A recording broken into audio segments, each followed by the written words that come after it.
Eh. Parang pa banjing-banjing na ako eh. Eh, paano umulan? Pa banjing-banjing lang si Akets. Pero pinawisan din naman ako kahit paano. Tingnan mo, oh, hindi nga na, parang hindi nga na basa yung damit ko. Kahapon siguro yun, basang-basa. Kahapon o nung sa araw. Nung kami ni Connie, nung tayo. Ha? Nung tayo, nabasang-basa yung ano ko. Oo, yun ang maganda talaga.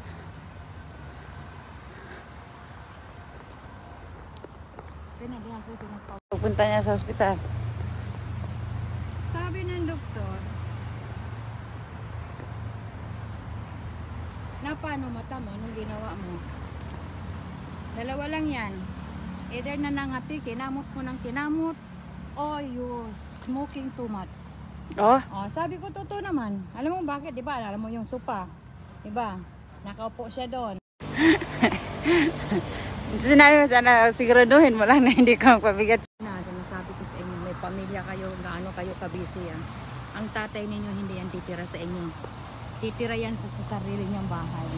Hindi yan magsasalita sa inyo kung may sakit siya o wala, kung may pagkain o wala. Pag hindi nyo yan binisita, kung bibisitahin nyo lang naman siya once a year, like Chinese New Year, one of the day, may tatawag sa inyo, ang tatay nyo, tigok na ng ilang araw sa bahay, nangamoy na, kaya nalaman na tigok na. Sus Marios. Ganun talaga yan, ganun ano nito yan, kasi hindi si kuya mo magpapabigat sa mga anak mo. Parang bata yan na ano, na hindi magsasalita. Sasarili lang din. Kahit nga may nararamdaman, kung hindi ko pa mapuna, hindi magsasabi. Oh? Oo.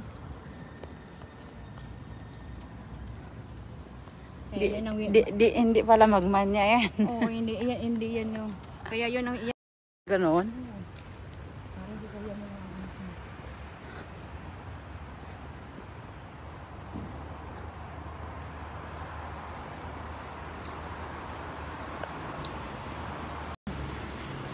Pagka 6 o'clock, madilim pa man talaga eh. Saka, lalo madilim kasi naulan. Hi, Ming! Good morning, Ming!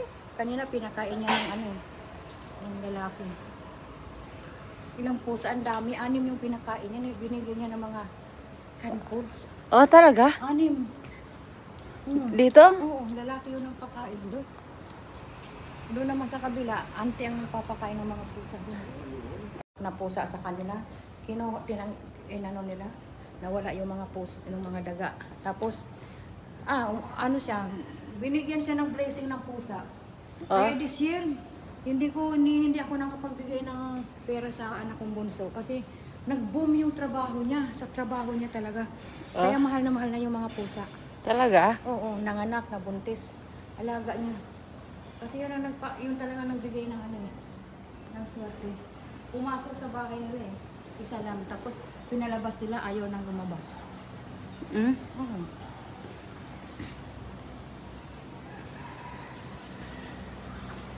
Kaya nga tayo dito. Tapos na si auntie yung sa itlog. Bibili mo na itlog?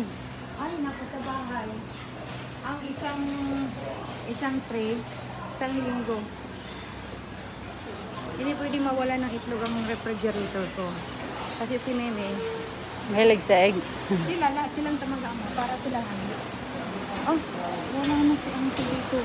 Siguro yung nanay kasakit ulit. Bakit kaya yung karne nila hindi pula, no? Ganun naman dito. Oh, ang dami ng vegetable ni auntie, oh. Pag marami, ang ganda ng long bean. Ang ganda ng mga vegetable. Alam mo si Lola, kaya mura yan. Galing talaga yan sa sa farm. Oh? Oh, ang okra, oh. Ay, ang ganda ng mga vegetable, guys.